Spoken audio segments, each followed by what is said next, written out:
Now, MI5's chief has accused WhatsApp and its parent company Facebook of handing a gift of end-to-end encryption to terrorists and paedophiles. Ken McCallum, Director General of MI5, singled out WhatsApp's chief exec for criticism and called for new powers to force social media companies to make secret messages available in cases of exceptional threat.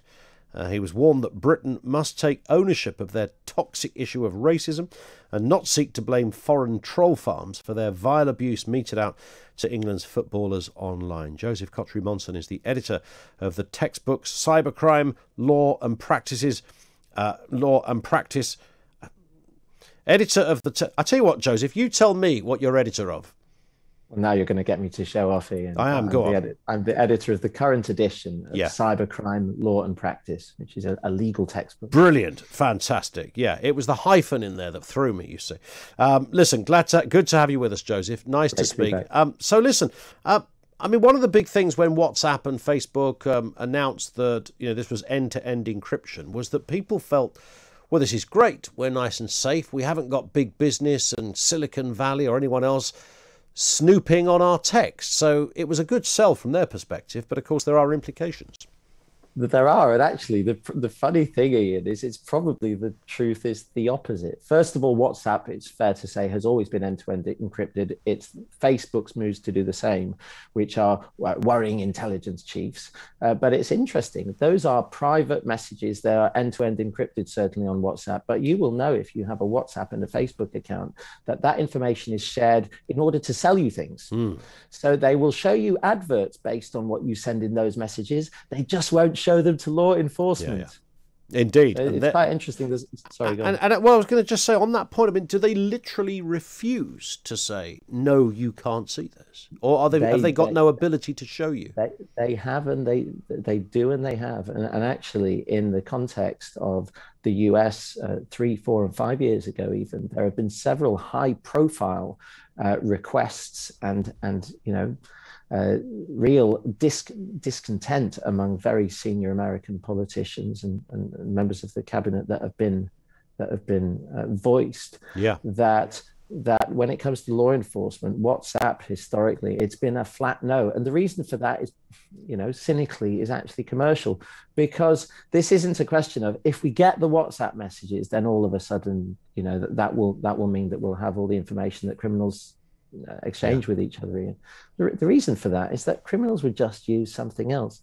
Don't forget that it was only quite recently, in the context of COVID secrecy contract giving allegations involving the Tory party, that it was disclosed that many MPs in the ruling party currently have a Signal account. Now, Signal, it would be wrong to say it's a murky app, but it's an app which prides itself on its ability to not only send, to enable people to send encrypted messages, just like WhatsApp, but also for those messages to have a timeout where they're deleted after a certain amount of time at both ends. Okay. It's also important, I think, Ian, to not exaggerate the extent to which this is significant if you're not an MI5 chief, right? Because the police already can crack phones.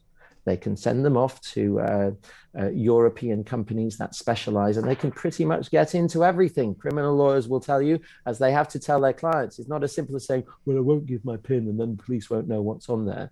But they also have, there are also powers under the Regulation of Investigatory Powers Act, RIPA, which require somebody who owns a mobile phone to disclose the PIN if it's requested formally from a member of the state, the police. But so if mobile handsets are available, this isn't really an issue. So we're talking about something really quite sophisticated and really involving governments spending money on big investigations to find out very specific stuff. But there is, having said that, and I think it's important that we remind ourselves of this, there is a difference, isn't there, between privacy and confidentiality on one hand and snooping on the other. Yeah. Because we all like the principles of privacy and confidentiality, don't we? We expect it of our friends when we have conversations, when we exchange messages one-to-one. Certainly something as a criminal lawyer that my clients rightly expect from me. There's clearly a balance, but it's important to remember the government does not have an automatic right to know what you're up to. Sure. If you and I meet privately and whisper to each other, there is no guarantee, there is no right of the government for us to disclose what we whisper to each other. Question then is, if we do it virtually, do they have any greater right? Yeah, and that's the question, isn't it? And I suppose with this, maybe what's confusing to many of us, Joseph, is when they talk about end-to-end encryption, I mean, what do they mean by that? I mean, if you got hold of a terrorist phone and you managed to get in it, you'd be able to read their WhatsApp messages. Once you're in it, you're in it. I mean, that is the point. This is about when they don't have access to handsets or highly sophisticated handsets or messaging systems. You'll remember perhaps the EncroChat scandal, where there was a company selling very specific hardware mobile phones that criminals became enamored with over a period of time. And of course, EncroChat gets hacked, then it's all out. Actually, they probably would have been better at WhatsApp. I'm not advocating that you do criminal activities on WhatsApp. No, I get it. I hear what you say. I love hearing what you say, Joseph. It's always great to have you on with us. Thank you. Joseph Cottery-Monson, who is, of course, director at Mary Monson Solicitors and editor of the textbook Cybercrime, Law and Practice, with us here on Talk Radio.